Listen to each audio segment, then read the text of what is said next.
Hi everyone, I am Professor Shalini. Now let's start with new concept of term, that is gyroscopic angular acceleration. We all know what is angular acceleration. Angular acceleration is nothing but change of angular velocity with respect to time. Okay, now we will consider for gyroscopic angular acceleration. Let's consider a disk rotating about x axis horizontally axis. Suppose this keeps rotating about this OX axis. Let omega be the angular velocity of this rotating disk, and this axis about which this disk rotates is nothing but axis of spin.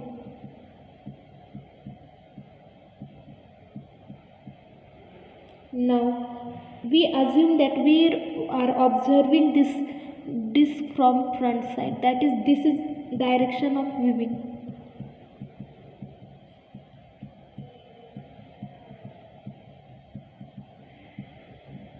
Now let us assume that after time interval del t, let the disk be spinning about new axis, that is, it gains new axis of spin, that is O. Suppose it's x dash, this is new axis of spin.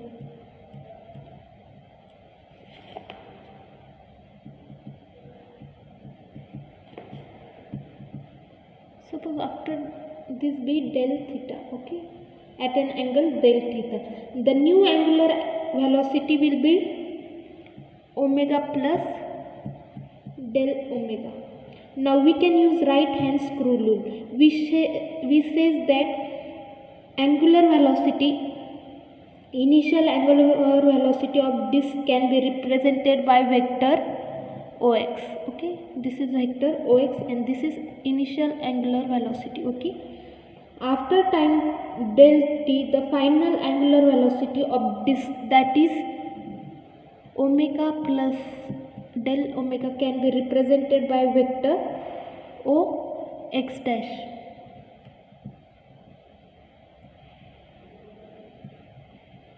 Now here vector x dash represents, here vector x dash represents change in angular velocity in time del t. This is nothing but angular acceleration of the disk. Now this may be resolved into two components, one which is parallel to OX and other which is perpendicular to OX. Now we will divide it in two components. Component of angular acceleration. Suppose we are dividing it in two components, parallel to OX and other perpendicular to OX. Okay. Component of angular acceleration in direction of OX, that is parallel to OX, that is alpha t. It can be given that xr upon delta t. What is xr? OR minus OX. Okay, therefore alpha t is equal to OR minus OX upon delta t. But we all know that what is OR? What is OR? It is nothing but cos omega plus del omega. Okay, that is nothing but, here we want to use Pythagoras theorem, that is opposite side, that is cos del theta up into omega plus del omega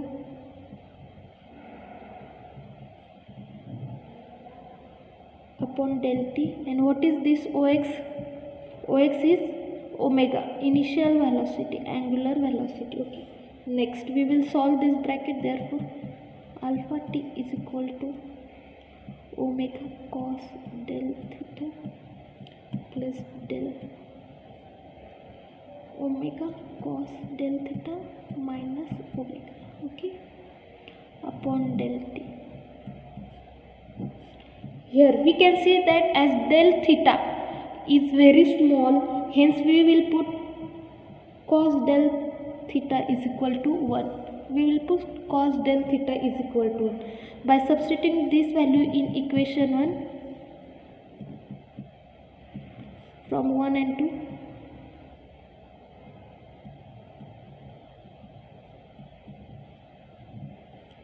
we obtain that alpha t is equal to, here cos del theta 1, then omega plus del omega minus omega upon del t. Okay, this omega will get cancelled. We will get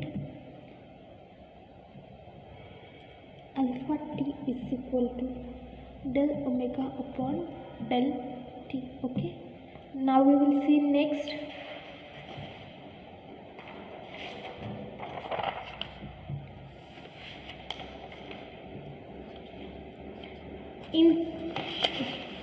In this equation, when del t tends to 0, suppose we give this equation 3. Suppose in equation 3,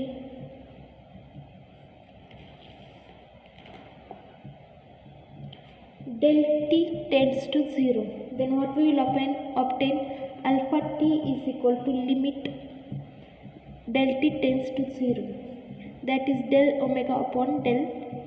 Okay, that we will obtain alpha t is equal to d omega upon dt. Okay, similarly we have taken component of angular acceleration in direction to ox. Now we will take component of angular acceleration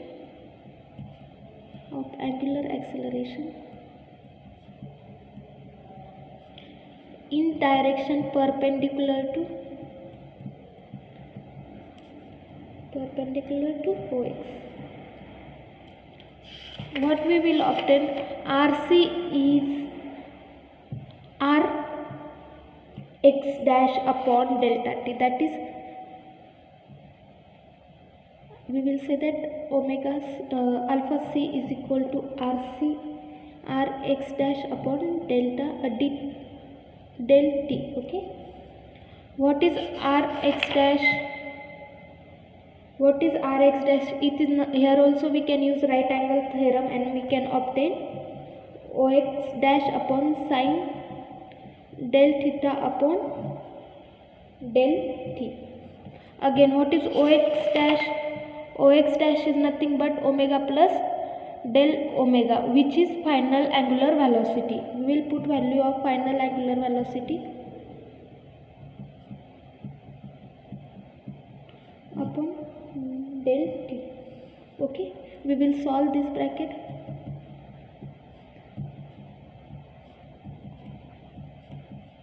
Omega sin del theta plus del omega sin del theta upon del t. Again, since this del theta is very small, we will take sin del theta is equal to del theta. Okay, putting this value in this equation, suppose it is 4 and it is 5. From 4 and 5 we can obtain that alpha c is equal to omega, since since del theta we are putting del theta, and del omega del theta upon del t. Okay, here again we are neglecting del omega del theta, since it is very small, or we will say it is negligible. Then we can obtain that alpha c is equal to omega del theta upon dt. Okay, del theta. Here, as we done in previous case, we will again say that del t tends to 0. Okay, now we will again use same case where del t tends to 0. Okay, suppose del t tends to 0, we will put limit again. Therefore alpha c becomes limit del t tends to 0, omega del theta upon del t. After applying limits, we obtain that omega into d theta upon dt. Okay, but we all know what is d theta upon dt. It is nothing but omega p. We will put value of d theta upon dt. Okay, alpha c is equal to omega into omega p. Okay, therefore total angular acceleration, or we can say that total angular gyroscopic angular acceleration of disk becomes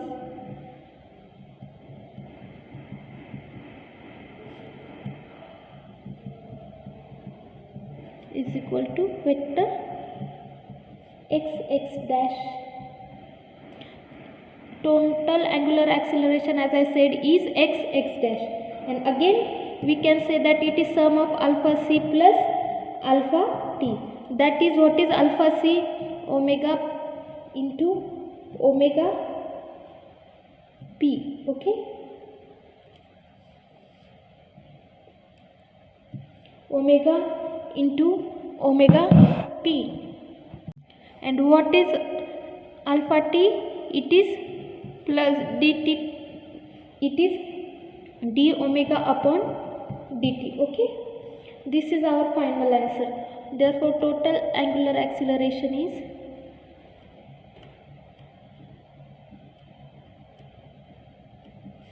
omega into omega p plus d omega upon dt. Okay,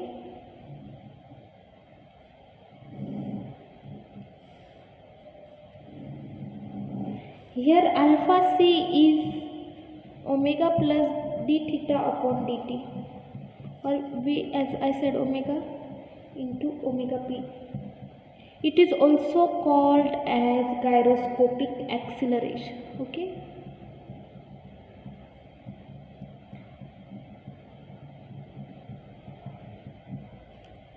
this alpha c is also called as gyroscopic acceleration. Okay.